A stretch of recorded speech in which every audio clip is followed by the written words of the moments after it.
البتہ نظر لگنے کے خوف سے آپ اپنی پراپرٹی اگر چھپاتے ہیں، دیکھیں نظر لگنے کا خطرہ اس کو ہوتا ہے جو ایک دم غریب تھا، یعنی غریب تھا ایک دم اس کے پاس اچانک ایسا پیسہ آ گیا کہ جس کی کسی کو توقع ہی نہیں تھی، تو ایسے آدمی کو چاہیے احتیاط سے کام لیں، آہستہ آہستہ بتائے. جیسے میں نے ایک بیان میں ذکر کیا کہ آپ انتہائی غریب تھے، بس ایک دم آپ کا چھکا لگ گیا اور آپ کا بزنس آسمانوں تک پہنچ گیا، تو آج ایک دم سے آپ سائیکل سے لینڈ کروزر پہ آ گئے تو نظر لگنے کا خطرہ ہے. تو اس میں بہتر یہ کہ پہلے سائیکل سے آپ پرانی سی کوئی پھٹیچر سی موٹر سائیکل لیں، 10-15 دن وہ چلائیں، جب لوگ اس کے عادی ہو جائیں تو پھر آپ تھوڑی اچھی بائک پہ آ جائیں، پھر تھوڑا رکشے پہ آ جائیں، پھر رکشے سے تھوڑا سا ایک پرانی ایف ایکس لے لیں، دھکا اسٹارٹ ہو، اس کے بعد پھر آہستہ آہستہ آہستہ لوگ یعنی عادی ہو جائیں گے آپ کو دیکھ کے، بھئی یہ یعنی ایک دم اچھمبے کی بات نہیں ہوگی.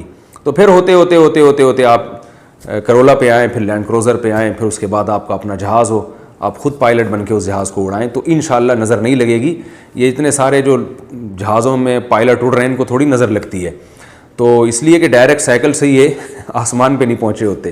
تو نظر لگنے کا خطرہ جو ہوتا ہے نا وہ عام طور پر ایسی کنڈیشن میں ہوتا ہے کہ ایک بالکل اچھمبے کی بات ہو جائے، تو آہستہ آہستہ کر کے اگر ہوگا تو نہیں انشاءاللہ نظر لگے گی. اور دوسرا، نظر سے بچنے کے جو دوسرے اہتمام ہیں وہ بھی کیے جائیں جو احادیث میں دعائیں آتی ہیں. اعوذ بکلمات اللہ التامہ من کل شیطان وہامہ ومن کل عین لامہ، اس دعا کا معمول بنایا جائے، سورہ فلق سورہ ناس کا معمول بنایا جائے تو انشاءاللہ نظر نہیں لگے گی. اس معاملے میں زیادہ وہمی بننا ٹھیک نہیں ہے. اب کب تک چھپاتے رہیں گے ساری زندگی، غریبوں کی طرح گھومتے رہیں گے؟ اللہ نے آپ کو پیسہ دیا ہے، حدیث میں یہ بھی تو آتا ہے ان اللہ یحب ان یری اثر نعمتہ علی عبدہ، اللہ یہ چاہتے ہیں کہ اللہ نے جب کسی کو دولت دی ہو تو اس کے لباس و پوشاک سے وہ دولت نظر آنی چاہیے. اللہ نے جب آپ کو پیسہ دیا ہے تو آپ کا لائف اسٹائل ایسا ہی ہونا چاہیے جیسے پیسے والوں کا ہوتا ہے، کیونکہ یہ نعمت کی ناشکری ہے کہ پیسہ دیا اور آپ غریبوں کی طرح رہ رہے ہیں صرف اس لیے کہ نظر نہ لگ جائے. لینڈ کروزر کے پیسے ہیں آپ کے پاس، آپ پھٹ پٹی لے کے گھوم رہے ہیں کہ نظر نہ لگ جائے، تو نظر لگ کے یہی ہوگا نا. لینڈ کروزر میں گھوم کے نظر لگے گی تو پھٹ پٹی پہ آ جائیں گے آپ، تو ابھی سے ہی پھٹ پٹی پہ گھوم رہے ہیں، ابھی تو نظر لگی نہیں ہے تو کیا فائدہ.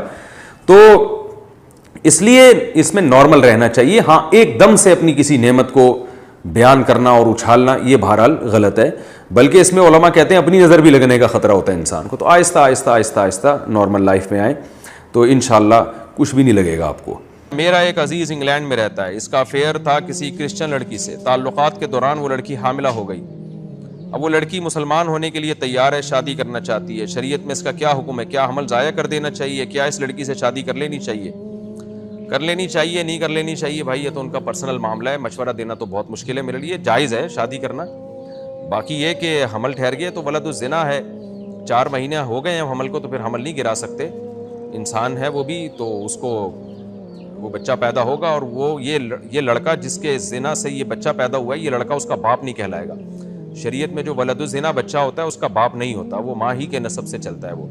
تو نہ اس کی وراثت اس کو ملے گی، یعنی جس آپ کا جو دوست ہے، اور نہ کوئی رشتہ ثابت ہوگا، تو یہ ماں کا بچہ کہلائے گا.